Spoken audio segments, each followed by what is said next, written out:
Logo depois, eu tenho Paulo Donizete, editor-chefe da Rede Brasil Atual, também para conversar aqui com a gente. Vamos falar sobre mini-reforma trabalhista, que foi barrada no Senado, uma grande vitória dos trabalhadores. Vamos falar sobre isso. Sobre pesquisa eleitoral, tem nova pesquisa sendo divulgada.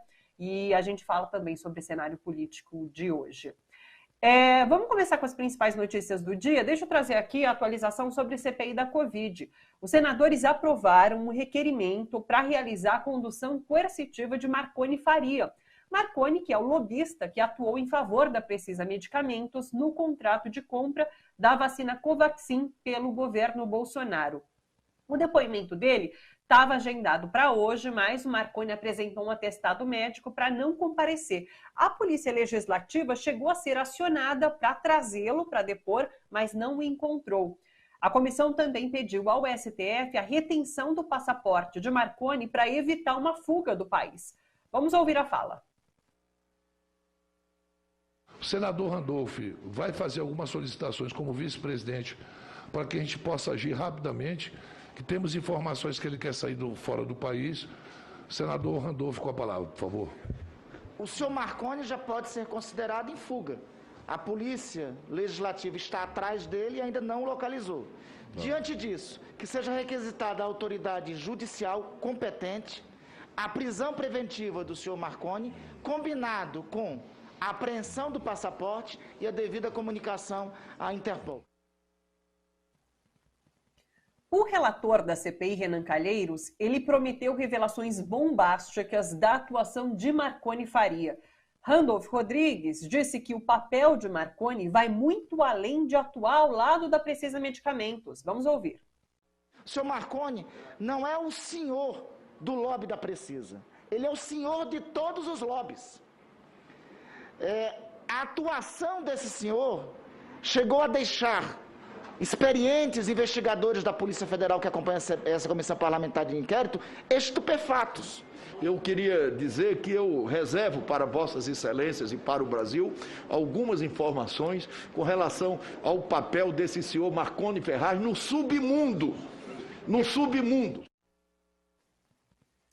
De acordo com a investigação do Ministério Público Federal, Marconi Faria auxiliou Renan Júnior, que é o filho 04 de Jair Bolsonaro, o filho mais novo de Jair Bolsonaro, o presidente, a abrir uma empresa de eventos no Distrito Federal.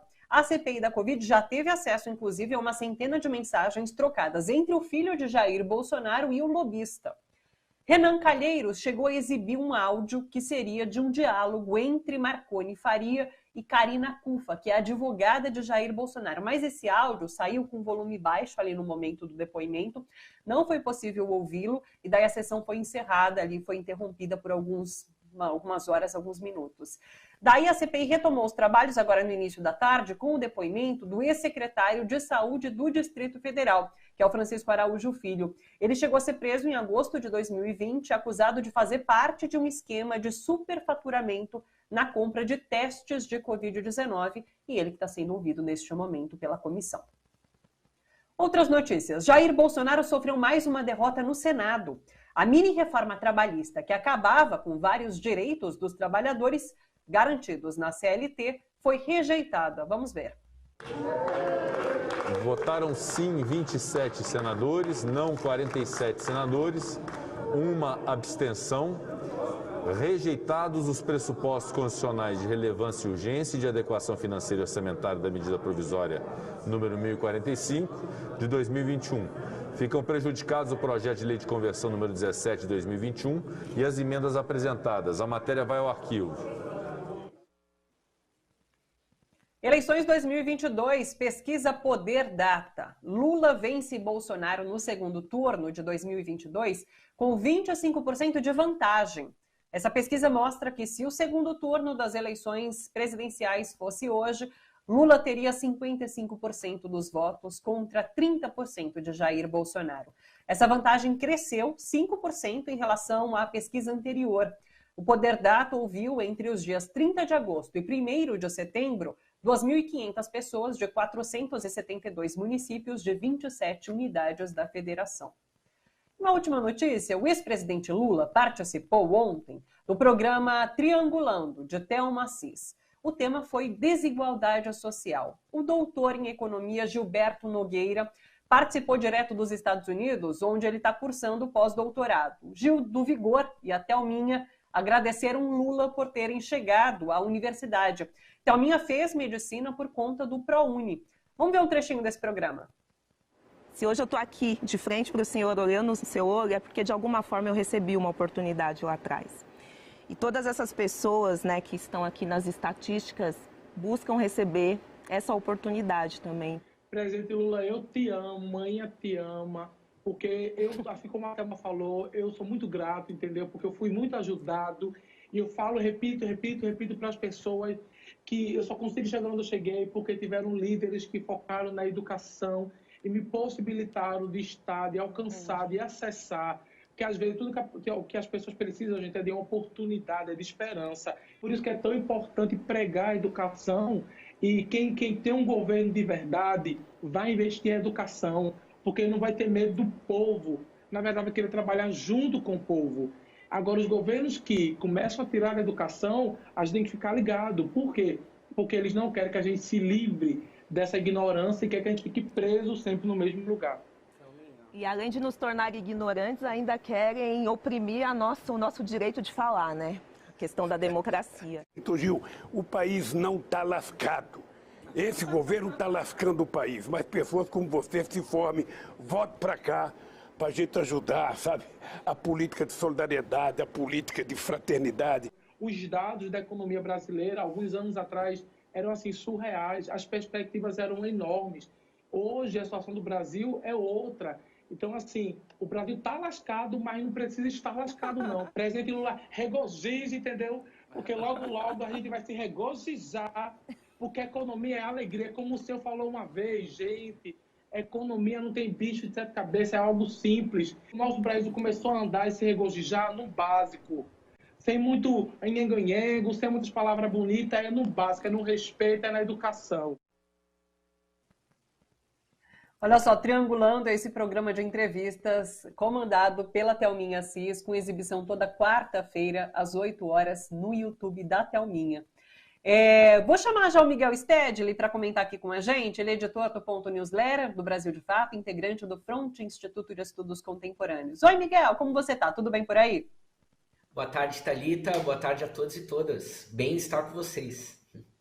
Bom estar com você por aqui também, Miguel. O pessoal já está até comentando aqui nas redes que essa entrevista do Lula foi muito positiva. Eu achei também, achei que foi uma entrevista tão leve, tão bacana, e com esses 3 entrevistados que reúnem pautas muito interessantes, né? A gente tem a Thelminha, que é uma mulher negra, cursou medicina, uma médica. Tem o Gil do Vigor, com um homem gay e que trata a economia de uma maneira muito leve, né, muito interessante. E a Linda Quebrado, uma mulher trans que também traz essa pauta LGBT. Então, assim, uma entrevista leve. Eu lembro sempre quando a gente discute essa questão de bolhas, né, de falar para a própria bolha, e existe essa construção de você não fura a bolha, você expande a bolha. E quando o Lula fala dessa maneira com essas pessoas, eu acho que é um pouco disso. A gente acaba conseguindo expandir essa bolha, né? O que você achou? Como você viu essa entrevista dele?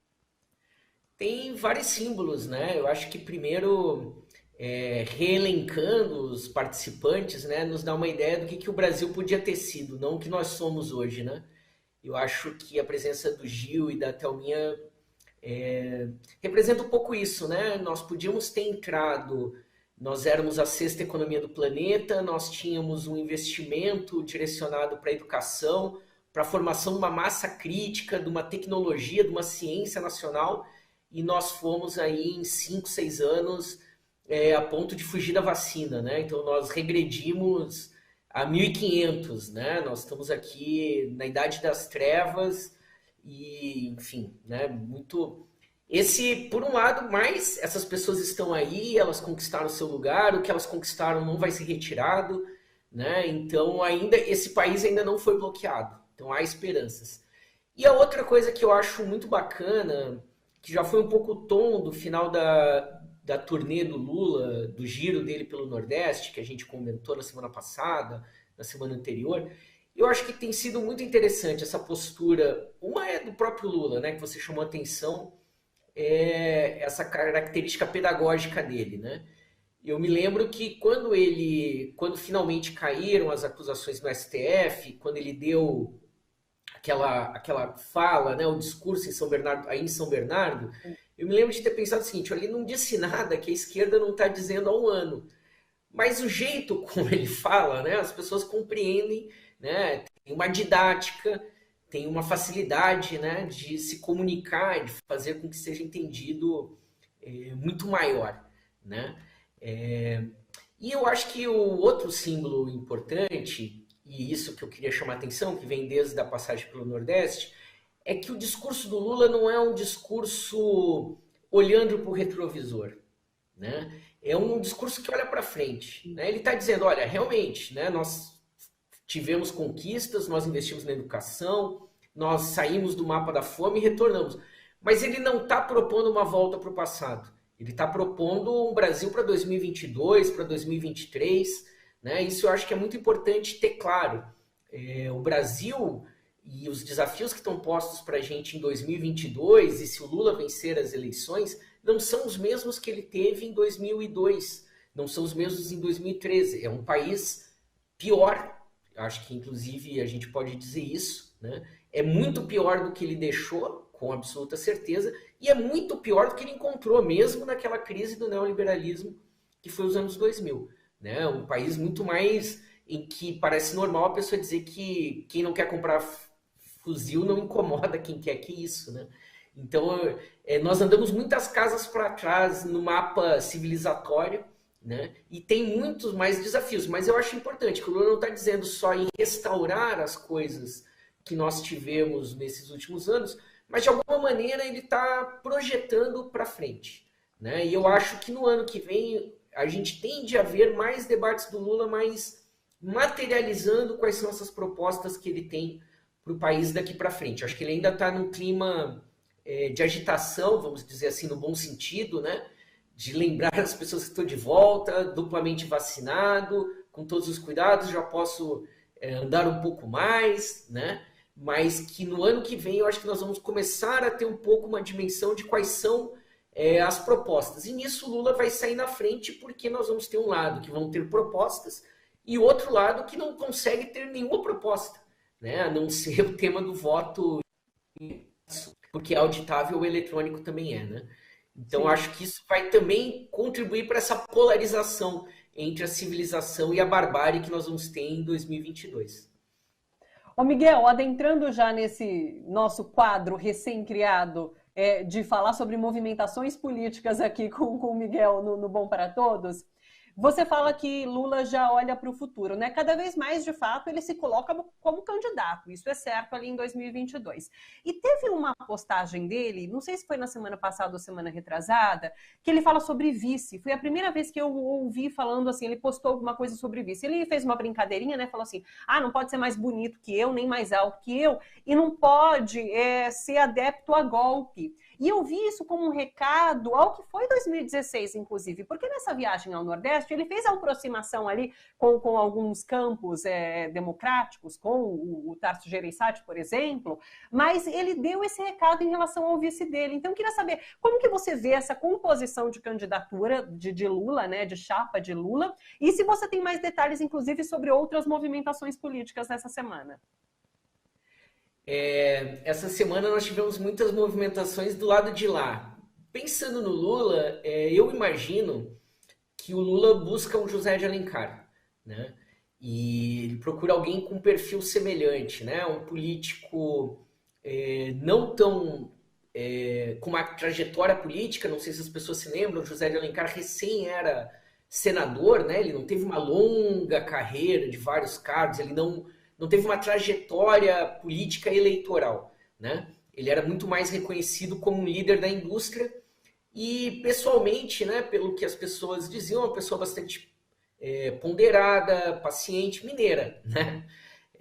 Então, eu acredito que o Lula esteja procurando alguém com esse perfil, mas também conhecendo os ritmos do Lula, do PT, as costuras, eu acho que essa vai ser uma das últimas decisões que o Lula vai tomar. Eu não esperaria isso para antes do primeiro trimestre do ano que vem, né? Eu acho que isso tem as costuras. Eu tenderia, inclusive, a imaginar que o Lula busque alguém que, inclusive, esteja fora do establishment, talvez, sabe? Alguém que não seja necessariamente...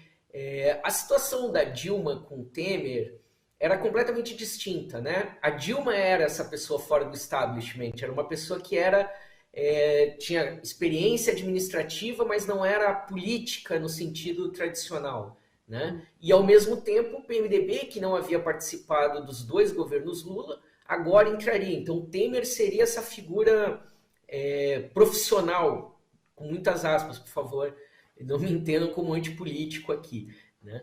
Então, eu acho que agora a tendência é a seguinte: o Lula é o profissional, né? No bom sentido da palavra, né? Então, eu acho que ele tenderia a buscar alguém, por isso que eu digo, eu acho que ele procura um novo José de Alencar com esse perfil, né? Uma pessoa que seja discreta, mas que ao mesmo tempo tenha trânsito, alguém que não necessariamente venha, que tenha uma carreira aí já mais desenvolvida. E aí, na nossa cobertura, eu fico com medo de virar setorista do Rodrigo Pacheco. Mas, na MP da Reforma Política, ontem, ele mandou vários recados, né? Mandou recado para o Arthur Lira, mandou recado para a Federação de Minas Gerais dos Empresários, que assinou aquele manifesto pró-bolsonarista em resposta ao manifesto da Fiesp e da Febraban que morreu, né? O Rodrigo Pacheco vem dessa área, né? da Federação das Indústrias de Minas. Então, de alguma maneira, ontem ele mandou um recado para o mercado que é o seguinte: olha, vocês ficaram temerosos com o Bolsonaro, mas o Paulo Guedes não manda nada. Esse projeto foi o único em que ele se envolveu esse ano e olha o que a gente faz com ele, né? Eu acho que ontem teve vários... E para o Arthur Lira, do tipo, devagar, amiguinho, que aqui tem autonomia, enfim. De alguma maneira, esse gesto da MP também joga água no moinho da nossa quase ou moribunda CPI, né? Que a gente sempre via como, já nos seus últimos momentos, né? Eu acho que, de alguma maneira, a CPI hoje se sentiu um pouco fortalecida por esse movimento do Senado ontem. E também, nesse conjunto, quem de novo volta para o banco de reservas, está lá sempre no aquecimento e mandam sentar, é o André Mendonça, né? Vai passando semana a semana e o Senado não vai castigando o governo, não fazendo a sabatina do André Mendonça para o STF, o que nesse momento seria até uma vitória para o governo, porque eu não sei se ele não seria reprovado, né? E a última movimentação mais tímida, ainda relacionada com a questão do manifesto que não saiu, da Febraban, da Fiesp, foi o João Dória. Eu acho que ele se sentiu... Houve uma sinalização para ele ali, né? A sinalização é de que o mercado está descontente com o Bolsonaro, né? Há uma... não diria um desembarque, isso seria precipitado, né? O mercado se comporta na economia como centrão no Congresso. Enquanto eles puderem arrancar alguma coisa, eles estão com muitas... Mas, obviamente, em especial os setores mais financiarizados e mais internacionais, que é o setor bancário, o setor financeiro, preferia que a economia estivesse sob o comando de outra pessoa, que não é necessariamente o Lula, ao contrário. Eu acho que o Lula é o último da lista. O Fórum de Teresina trouxe na semana passada, né, aquele podcast da revista Piauí, a informação de como soou mal entre os clientes da XP a pesquisa da própria XP apontando o Lula vencendo as eleições, talvez até no primeiro turno. Então há um descontentamento do setor financeiro com o Bolsonaro não significa necessariamente que eles caiam num apoio à candidatura Lula, com ressalvas, com exigências, etc. Então isso, de alguma maneira, reanimou o João Dória, que, como a gente viu, desde a eleição, desde a votação do voto impresso, tem se colocado em movimento para tentar se colocar de alguma maneira como terceira via. Então esses são, na verdade, desdobramentos, né, de movimentos que a gente já vem vendo desde esse momento do voto impresso em especial, que parece que deu a largada para dizer, olha, não vai ter impeachment, vai ser na eleição mesmo que nós vamos resolver isso, a princípio, né? Miguel costura tudo. Eu nem preciso perguntar, ele já vai costurando e trazendo todos os temas. Miguel, muito obrigada pela participação. A gente volta a falar na semana que vem. Então, um beijo grande para você, um bom final de semana. Valeu, gente. Até.